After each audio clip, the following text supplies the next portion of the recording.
the more we find. Let's find out why. Yeah, 2023 feels like a simulation when you see how much dumb shit is going on.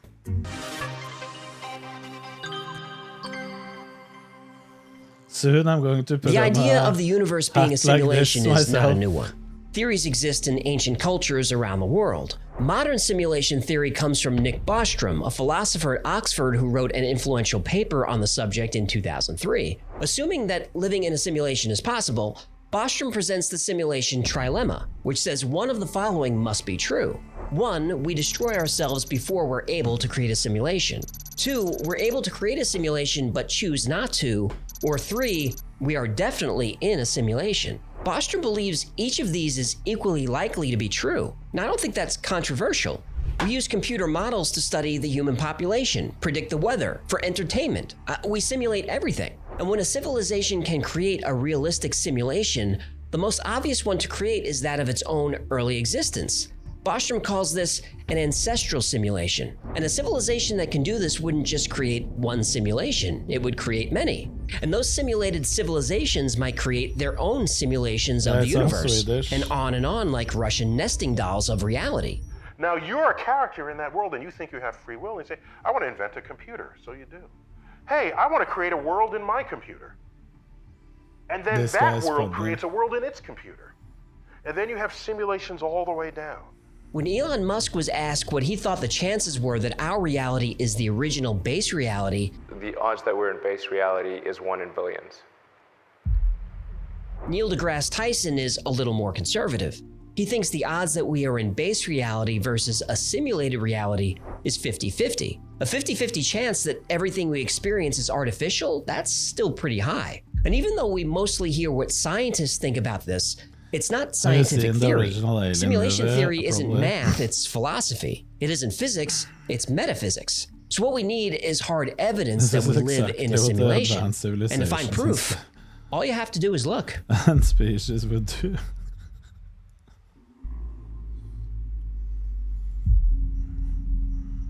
Let's start at the beginning.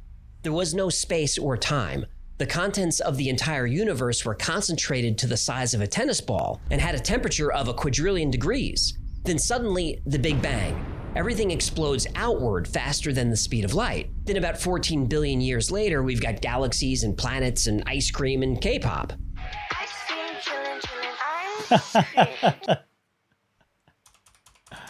That's pretty sick. Yeah, I could do without the K-pop.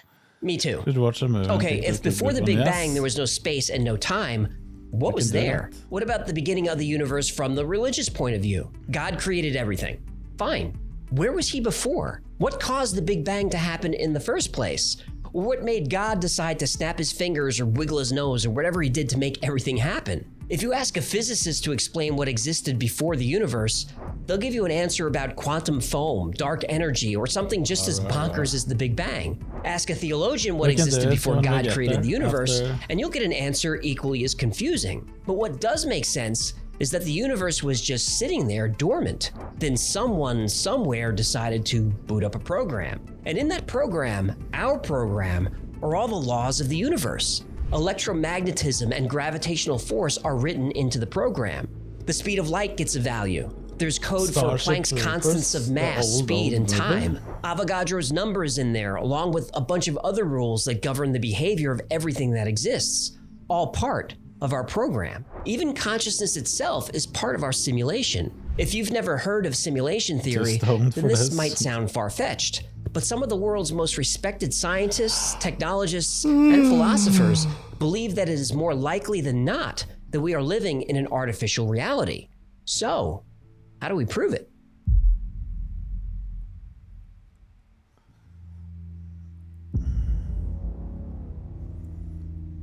If we live in an artificial reality, it would make sense for there to be occasional glitches. Philip K. Dick is one of the most influential science fiction writers of all time. Movies based on his books include Blade Runner, Total Recall, Minority Report, The Adjustment Bureau, and plenty of others. He believed there are many universes, and sometimes those other realities bleed into ours. He claimed to have visions of this, and even wrote stories like The Man in the High Castle based on these visions. That in fact plural realities did exist superimposed onto one another like so many film transparencies. One way other realities blend into ours could be the Mandela effect. The Mandela effect is when a large number of people have memories of events that don't match reality. This is called the Mandela effect because millions of people specifically remember Nelson Mandela died in prison. He didn't. People remember his wife walking beside his casket in a funeral procession that was on television for 2 hours that day. This never happened. Or the Berenstain Bears, which people insist were always called the Berenstein Bears. People remember the tycoon from Monopoly having a monocle that he never had. What was Darth Vader famous for saying? Luke, I am your father. Nope, he never said that. What? What about Stouffer's stovetop stuffing? Best part of Thanksgiving. No, it isn't, because there's no such product. Stovetop is made by Kraft. No. The evil queen from Snow White who looked into her mirror and said, Mirror, mirror on the wall. Nope. Magic mirror on the wall, who is the fairest one of all? My reality is shattered. People remember. No, it's because you have been repeated the mirror, mirror on the wall hundreds of times. There was one person or someone that said it wrong once, and then that spread. Remember Febreze being spelled with 2 E's. People remember Jiffy peanut butter, but there's no such thing. Simple and there are explanation. a lot more. Personally, I don't have most of these false memories, but there are a few that get me. The Flintstones. There are 2 T's in the Flintstones. I remember just one. And what about the Fruit of the Loom logo? I could swear it looks like this, but it doesn't. This is the actual logo. No cornucopia. Cornu what now? Basket. Then just say basket for crying out loud. And at the end of Moonraker, a terrible but excellent James Bond movie, I remember Jaws' girlfriend as having braces. I mean, I specifically remember it. She didn't have braces.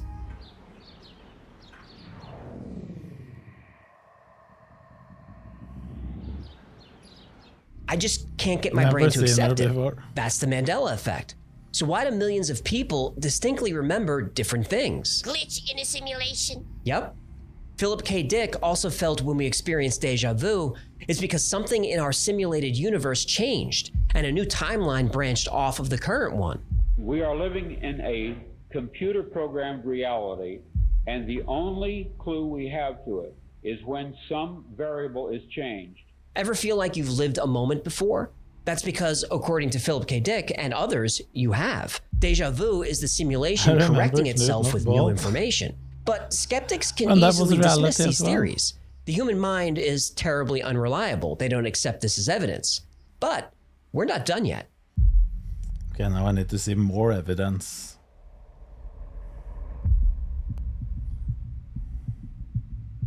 We live in a huge universe. 200 billion trillion stars. And even if life is rare, you'd think there'd be some evidence of it somewhere. This is Fermi's paradox. And according to the Drake equation, there should be over a million technologically advanced civilizations just in our galaxy. And on average, the nearest one should be just a few hundred light years away. But there's nothing, at least not that we can see. So where is everybody? Are we really alone in the universe, or does our program only focus on us? And what about the physical rules that are in place?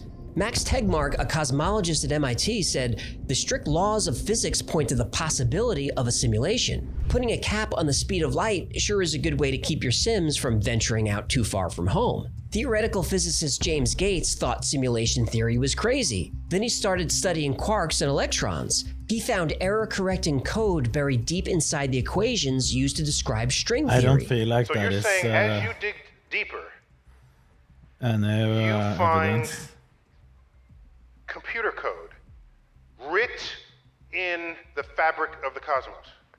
Into the equations that we want to use to describe the cosmos, yes. Computer code. Computer code, strings of bits of ones and zeros. Dr. Gates has changed his mind about simulation theory. In 2017, a group of scientists at the University of Washington proved they can embed computer code into strands of DNA. Everything in nature is math. Look at the Fibonacci sequence. You get the Fibonacci sequence by adding 2 previous numbers in the sequence together. So 1 + 1 = 2, 2 + 1 = 3, 3 + 2 = 5, 5 + 3 = 8, and so on forever. You get the golden ratio, also called phi, by dividing two consecutive Fibonacci numbers. So the number 89 is a Fibonacci number. The next number in the sequence after 89 is 144. 144 divided by 89 is the golden ratio. It's about 1.618. We see Fibonacci numbers and the golden ratio everywhere. The number of petals on a flower is usually a Fibonacci number.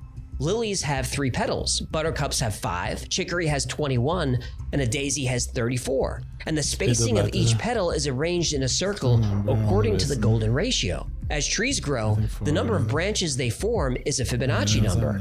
And not just plants, animals too. The ratio of female to male honeybees in a colony is the golden ratio, 1.618. The human body conforms to the golden ratio too. Most of the body follows the numbers 1, 2, 3, and 5. 1 nose, 2 eyes, 3 limb segments, 5 fingers, 5 toes. The proportions of the body, like the length of your shoulder to your elbow, and from your elbow to your fingertips, that's the golden ratio. Even a DNA molecule measures 34 angstroms long by 21 angstroms wide.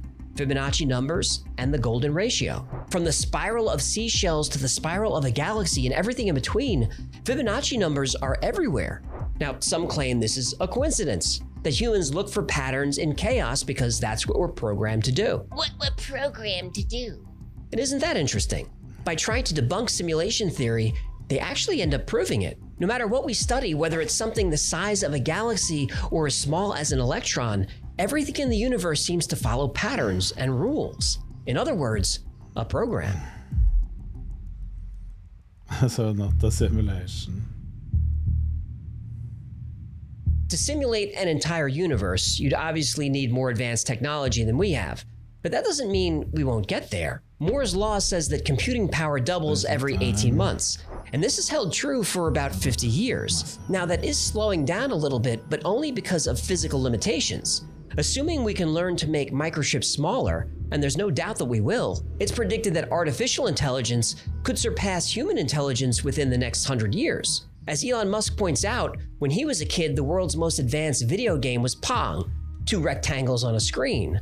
40 years later, video game technology is barely distinguishable from reality. He said that 6 years ago. And even in that short time, video game engines have become even more realistic. Look at this footage from Unreal Engine 5. When a world we can build feels as real as our own.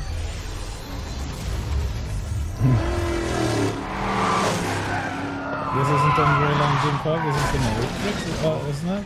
What just happened? Imagine what games are going to look like in the next 6 years, or the next 60, or the next 6,000. But simulating an entire universe, how big of a computer will we need? Well, it's estimated that there are 10 to the power of 80 atoms in the universe. Let me put that on the screen just for fun. The latest Matrix movie, okay, that's a lot.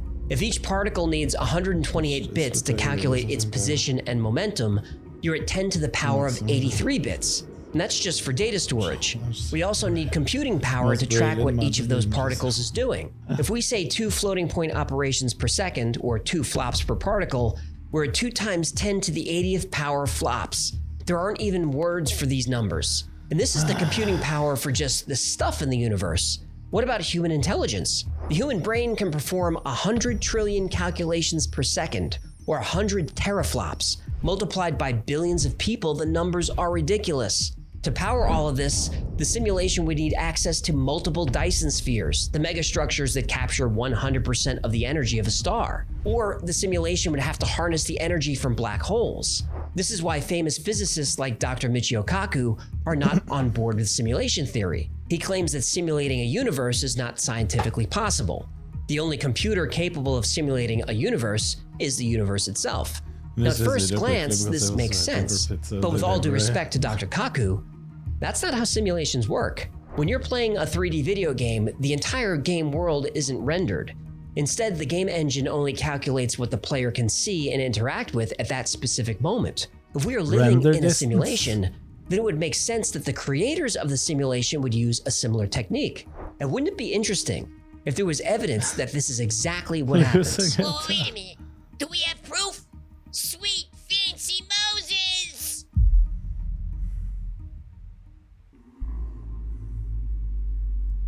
Supporters of simulation theory often point to video games as a way to explain, if not prove, that our reality is artificial. In a video game, the only data that is rendered is what the player sees or interacts with. If you're playing a video game and there's a car or building a mile away, that entire object isn't rendered. The game engine only renders the bare minimum of information to make the object look real. A distant building is rendered as just a few pixels, not that complicated. As you get closer, the engine renders more details, but still, it's just a facade. The engine doesn't bother calculating what's inside the building until you actually go in. The game engine always knows how much data to send you and doesn't bother with anything else. If we live in a simulation, it would make sense that our reality is rendered the same way. And we could test this. Wait, well, what do you mean we can test this? Specifically, we can use the double slit experiment. Here's how it goes. If we fire particles in a straight line at a screen, after passing through a single slit, we would expect to see this clumping pattern on the screen. If we try this with a wave, we expect to see a pattern like this, where particles are most dense in the middle of the screen but radiate outward, similar to the clumping pattern. When we add a second slit, it starts to get fun. When the waves pass through the double slit, each slit creates its own wave. When those waves intersect, they cancel each other out. That creates a pattern like this. It's called an interference pattern. So, particles passing through two slits create clumping patterns. Waves through two slits creates an interference pattern. Make sense? Yeah, I'm with you. Good. If we fire electrons through the slit, we see the clumping pattern as expected. An electron has mass, so it's a tiny bit of matter. So if we fire electrons through two slits, we should see two clumps. But we don't. We see the wave interference pattern. This shouldn't be happening. What's going on here? For years, scientists assumed that the electrons were colliding with each other, causing the wave pattern. But in the 60s, the experiment was modified so that only one electron at a time was fired through the slits. There was no way the electrons could interact with each other, yet we still see an interference pattern. Scientists wanted to see what was causing this, so they added a detector to observe electrons as they pass through the slits. That's when things go from weird to paranormal. As soon as the detectors were installed, the interference pattern went away and the clumping pattern returned. Take the detectors away and the wave interference pattern is back. But that's a different result to what we had earlier. So here's the last bit of sneakiness that we can play with atoms. Surely now, we're going to get to grips with it. Leave the detector there, but just very quietly go and unplug it. It isn't mind-blowing when you don't know if it's true or not. Don't let the atoms know that you're not spying on them. Run the experiment again. Now, if you can explain this using common sense and logic, do let me know, because there's a Nobel Prize for you. It's as if the particles are aware they're being observed. Then physicist John Wheeler had an idea. He called it the delayed choice experiment. How it works is, photons are projected through the double slit, but the detector is not activated until after they pass through the slit, but before they impact the screen. Photons were emitted as waves, passed through the slits as waves, but when the waves were observed before hitting the screen, they suddenly behaved like particles again. Still don't think there's an intelligence at work? Well, what Wheeler's experiment showed is that even though the electrons started as waves but behaved like particles after being observed, at the moment the decision to observe them was made, the electrons recorded themselves as having passed through the slits as particles. The electrons changed their state by going back in time. I personally find that I gravitate more towards the information theoretic point of view and believing that the universe that I exist in is a very good, high-quality simulation. Now, this experiment is happening on a table in a lab, a very short distance. So what happens when we observe light coming from vast distances? Like, say, a galaxy 100 million light years away. If light from a distant galaxy is projected through... I think... I'm getting so tired. I can't watch places the whole thing. Is really difficult. Limiting the speed of light is a useful rule to have in place. Quantum mechanics like the double slit experiment and quantum entanglement only make sense if there's a program at work, because only the program can ignore the laws of physics and ignore the concept of time itself. Go to kick a little bit first. That is next mission. A convenient case for simulation theory is you can't disprove it. The Big Bang, that was... We have watched the whole dog. Let's just switch over. Watched documentary recently about the insane drug problem where Shane lives. That was crazy.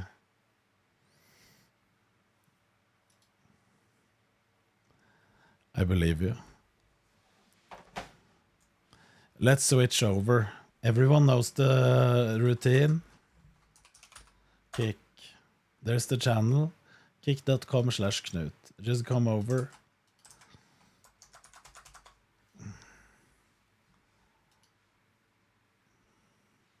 And by the way, for those who aren't joining, tomorrow is my day off Twitch. So it's no stream on to Wednesday. See you on Kick.